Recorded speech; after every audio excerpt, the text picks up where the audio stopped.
Bonsoir à tous et bienvenue sur D8 pour un nouveau voyage au bout de la nuit, une nouvelle soirée littéraire. Alors ce soir, je vous retrouve donc pour vous continuer la lecture du roman Autour de la Lune de Jules Verne. C'est la suite donc du roman De la Terre à la Lune qui lui est paru en 1865. Il fait partie donc de la série Les Voyages extraordinaire. Ce roman décrit les aventures donc des trois hommes, Nicole, Barbicane et Michel Ardan, que l'on retrouve également donc dans le roman De la Terre à la Lune, qui sont montés donc dans un obus tiré par un immense canon pour les envoyer vers la Lune. Alors c'est très curieux parce qu'il y a beaucoup de coïncidences avec la mission Apollo 8 qui a eu lieu bien après l'écriture de ce roman. Donc on pense qu'il y a plus ou moins des côtés prémonitoires donc dans l'écriture de Jules Verne.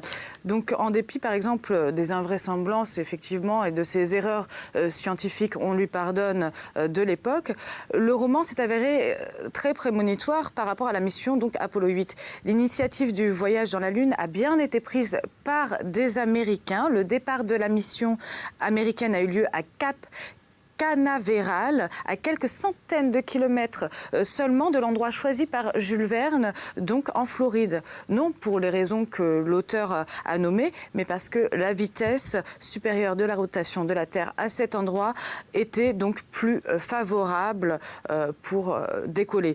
Il y a bien eu 3 astronautes à bord de la capsule et la mission a duré un peu moins d'une semaine, comme celle de Michel Ardan et ses amis, les héros de ce roman. Enfin, au retour, l'engin se retrouve dans l'océan après avoir effectué une orbite lunaire. Donc c'est quand même assez curieux et assez intéressant. Je vais donc passer à la lecture. N'hésitez pas à réagir sur les réseaux sociaux, #VBN, ainsi que sur notre page Facebook, Voyage au bout de la nuit. Nous allons donc continuer la lecture. Nous en étions au chapitre 10. Et je voulais vous donner une petite anecdote également. Donc nos astronautes qui ont fait ce premier voyage sur la Lune, donna à un trou lunaire donc le nom de cratère Saint-Georges pour rendre hommage à Jules Verne. Le cratère Saint-Georges était donc une bouteille que nos astronautes donc du roman de Jules Verne eut ouvert à un moment pour donc célébrer l'union de la Terre et de son satellite. Nous allons donc continuer ma lecture. Donc chapitre 10, les observateurs de la Lune.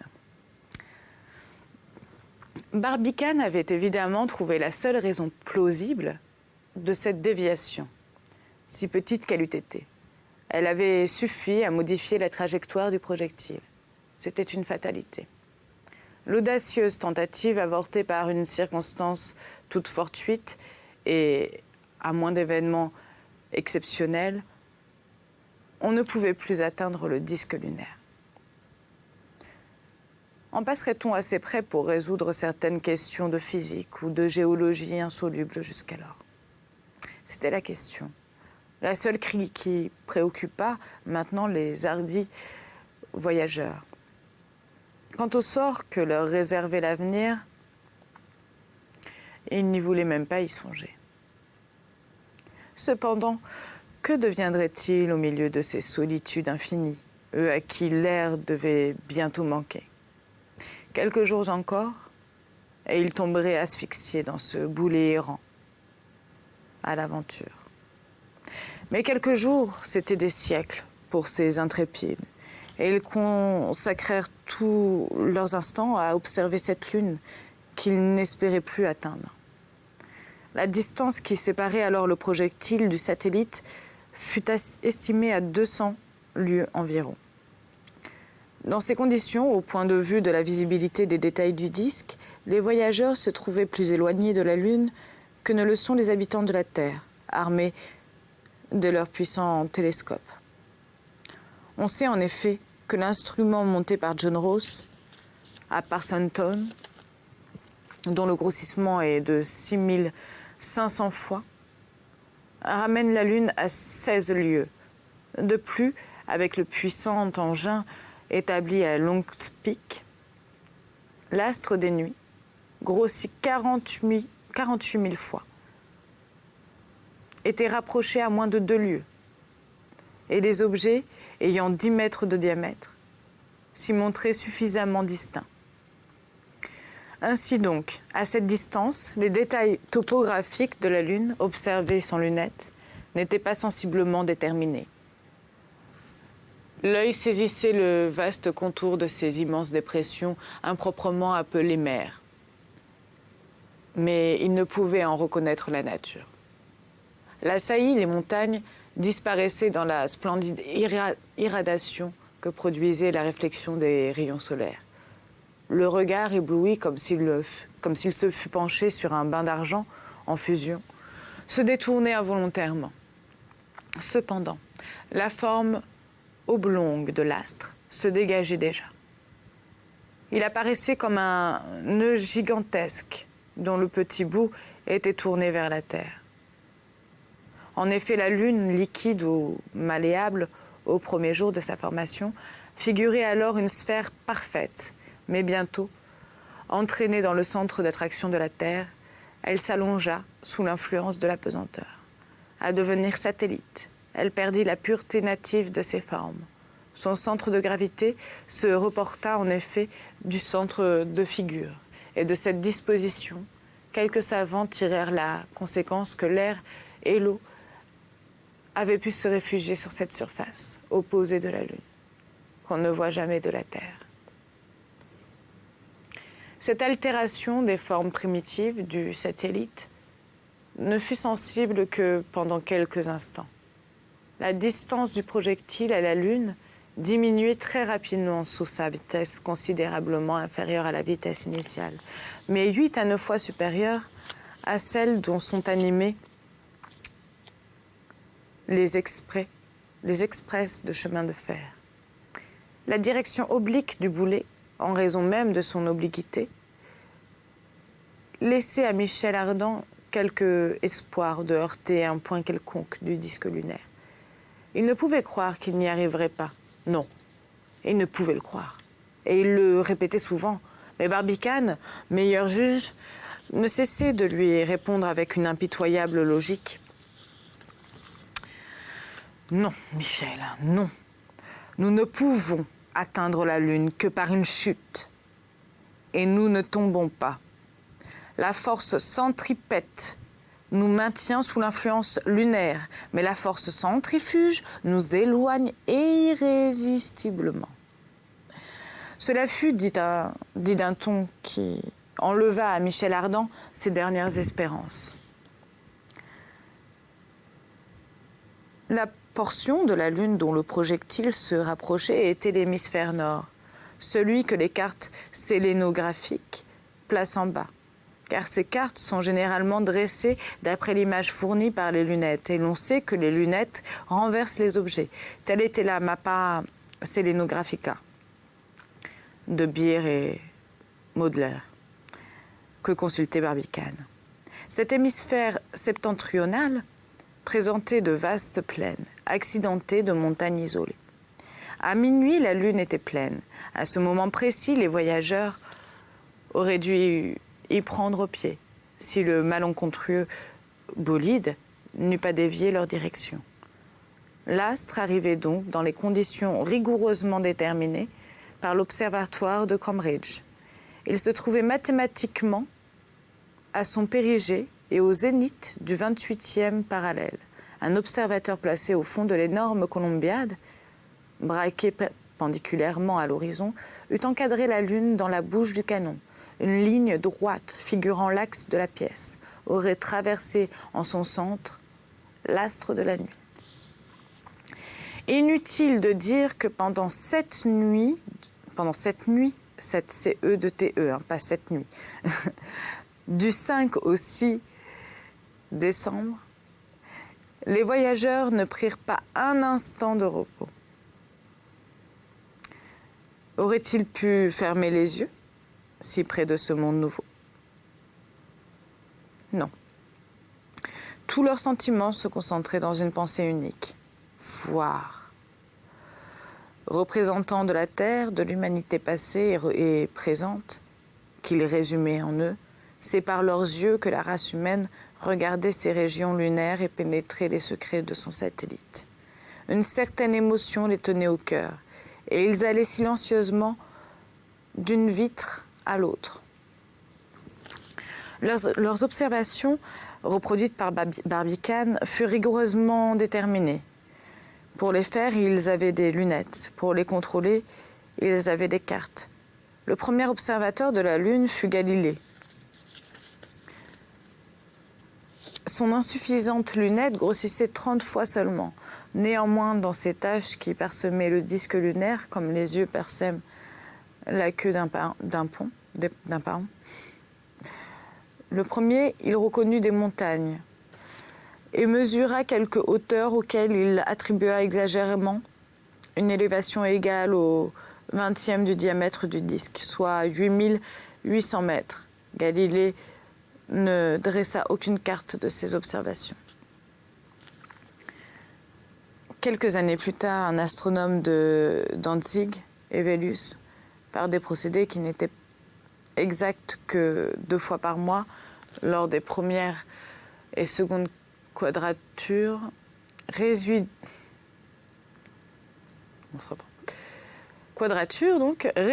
les hauteurs de Galilée à un 26e seulement du diamètre lunaire.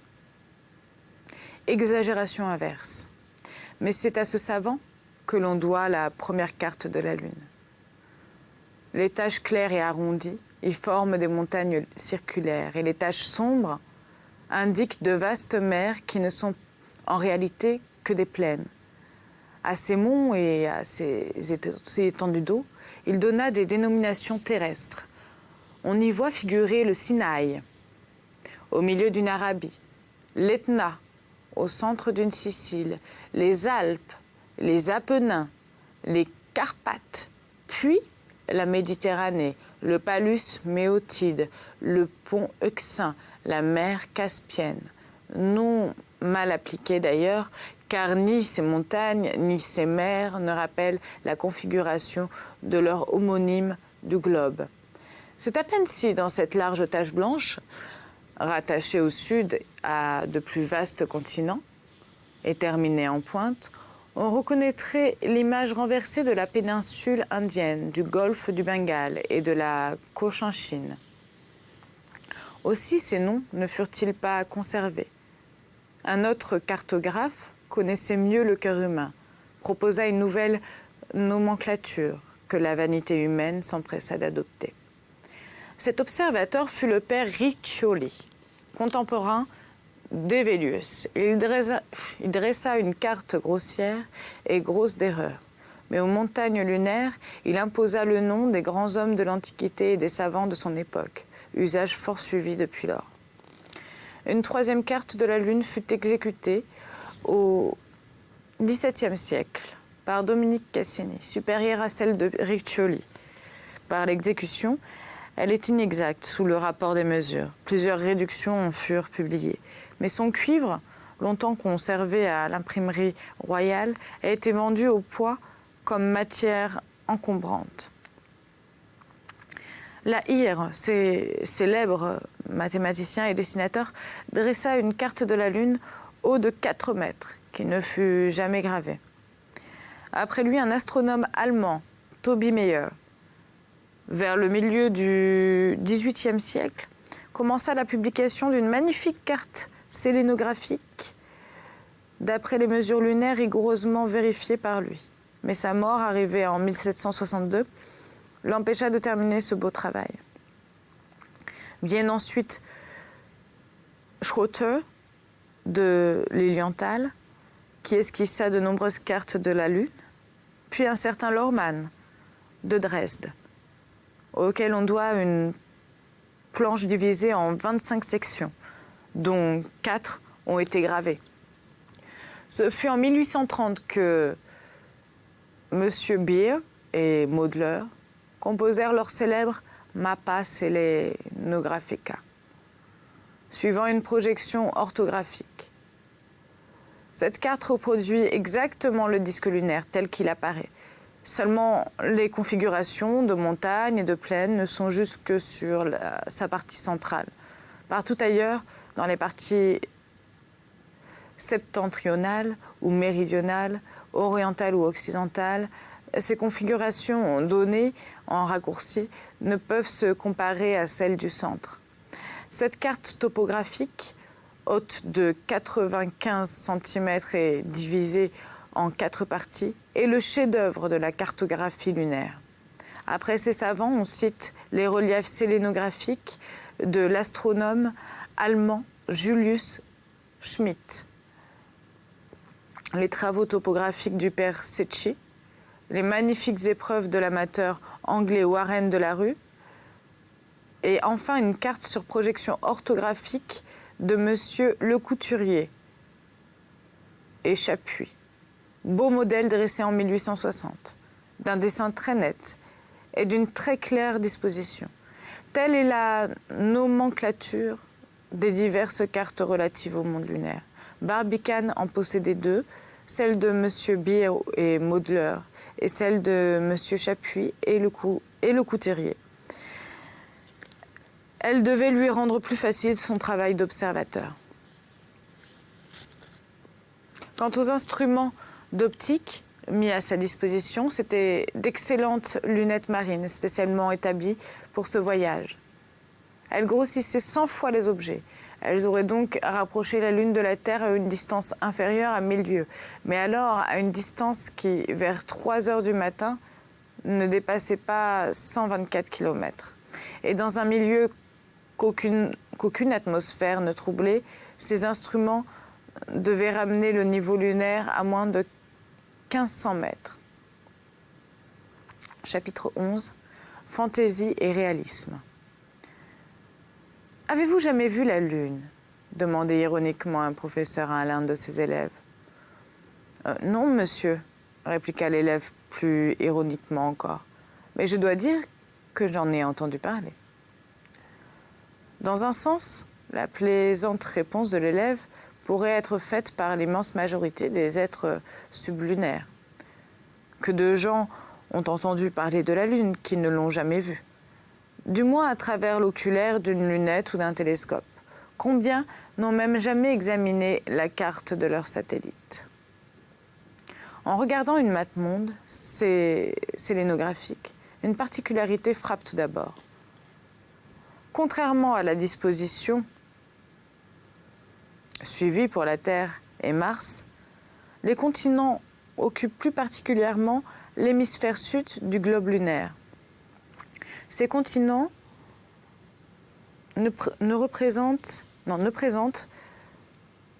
pas ces lignes terminales si nettes et si régulières que dessinent l'Amérique méridionale, l'Afrique et la péninsule indienne. Leurs côtes anguleuses, capricieuses, profondément déchiquetées, sont riches en golfes et en presqu'îles. Elles rappellent volontiers tout l'imbroglio des îles de la Sonde, où les terres sont divisées à l'excès. Si la navigation a jamais existé à la surface de la Lune, elle a dû être singulièrement difficile et dangereuse. Et il faut plaindre les marins et les hydrographes sélénites. Ceux-ci, quand ils faisaient le lever de ces rivages tourmentés, ceux-là lorsqu'ils donnaient sur ces périlleux atterrages. On remarquera aussi que sur le sphéroïde lunaire, le pôle sud est beaucoup plus continental que le pôle nord. À ce dernier, il n'existe qu'une légère calotte de terre, séparée des autres continents par de vastes mers. Vers le sud, les continents revêtent presque tout l'hémisphère. Il est donc possible que les Sélénites aient déjà planté le pavillon sur l'un de leurs pôles, tandis que les Franklin, les Ross, les Kane, les Dumont-d'Urville, les Lambert n'ont pas encore pu atteindre ce point inconnu du globe terrestre. Quant aux îles, elles sont nombreuses à la surface de la Lune, presque toutes oblongues ou circulaires et comme tracées au compas. Elles semblent former un vaste archipel, comparable à ce groupe charmant jeté entre la Grèce et l'Asie mineure, que la mythologie a jadis animé de ses plus gracieuses légendes. Involontairement, les noms de Naxos, de Ténédos, de Milo, de Carpathos viennent à l'esprit, et l'on cherche des yeux le vaisseau d'Ulysse ou le clipper des Argonautes. C'est du moins ce que réclamait Michel Ardan. C'était un archipel grec qu'il voyait sur la carte. Aux yeux de ses compagnons, peu fantaisistes, l'aspect de ces côtes rappelait plutôt les terres morcelées du Nouveau-Brunswick et de la Nouvelle-Écosse. Et là où le Français retrouvait la trace des héros de la fable, ces Américains relevaient les points favorables à l'établissement de comptoirs dans l'intérêt du commerce et de l'industrie lunaire. Pour achever la description de la partie continentale de la Lune, quelques mots sur sa disposition orographique. On y distingue fort, nettement, des chaînes de montagnes, des montagnes isolées, des cirques et des rainures. Tout le relief lunaire est compris dans cette division. Il est extraordinairement tourmenté. C'est une Suisse immense, une Norvège continue, où l'action plutonique a tout fait. Cette surface, si profondément raboteuse, est le résultat des contractions successives de la croûte, à l'époque où l'astre était en voie de formation. Le disque lunaire est donc propice à l'étude des grands phénomènes géologiques. Suivant la remarque de certains astronomes, sa surface, quoique plus ancienne que la surface de la Terre, est demeurée plus neuve. Là, pas d'eau qui détériore le relief primitif et donc l'action croissante produit une sorte de nivellement général, pas d'air dont l'influence décomposante modifie les profils orographiques. Là, le travail plutonique, non altéré par les forces neptuniennes, est dans toute sa pureté native. C'est la Terre, telle qu'elle fut avant que les marées et les courants l'eussent empâtée de couches sédimentaires. Après avoir erré sur ces vastes continents, le regard est attiré par les mers, plus vastes encore. Non seulement leur formation, leur situation, leurs aspects rappellent celui des océans terrestres, mais encore ainsi que sur la Terre, ces mers occupent la plus grande partie du globe. Et cependant, ce ne sont point des espaces liquides, mais des plaines dont les voyageurs espéraient bientôt déterminer la nature. Les astronomes, il faut en convenir, ont décoré ces prétendues mers de noms au moins bizarres que la science a respectés jusqu'ici. Michel Ardan avait raison quand il comparait cette map monde à une carte de tendre, dressée par une Scudéry ou un Cyrano de Bergerac. Seulement, ajoutait-il, ce n'est plus la carte du sentiment comme au XVIIe siècle, c'est la carte de la vie, très nettement tranchée en deux parties, l'une féminine, l'autre masculine. Aux femmes l'hémisphère de droite, aux hommes l'hémisphère de gauche. Et quand il parlait ainsi, Michel faisait hausser les épaules à ses prosaïques compagnons. Barbicane et Nicole considéraient la carte lunaire à un tout autre point de vue que leur fantaisiste ami. Cependant, leur fantaisiste ami avait tant soit peu raison qu'on en juge. Dans cet hémisphère de gauche s'étend la mer des nuées, où va si souvent se noyer la raison humaine. Non loin apparaît la mer des pluies, alimentée par tous les tracas de l'existence. Auprès se creuse la mer des tempêtes, où l'homme lutte sans cesse contre ses passions, trop souvent victorieuses, puis épuisé par les déceptions, les trahisons, les infidélités et tout le cortège des misères terrestres. Que trouve-t-il au terme de sa carrière? Cette vaste mer des humeurs, à peine adoucie par quelques gouttes des eaux du golfe de la rosée. Voilà, c'est ainsi que se termine donc ma lecture de ce fabuleux voyage que nous fait vivre Jules Verne. J'espère que vous avez passé un agréable moment. N'hésitez pas à réagir sur les réseaux sociaux #VBN ainsi que sur notre page Facebook Voyage au bout de la nuit. Je vous dis à tout bientôt.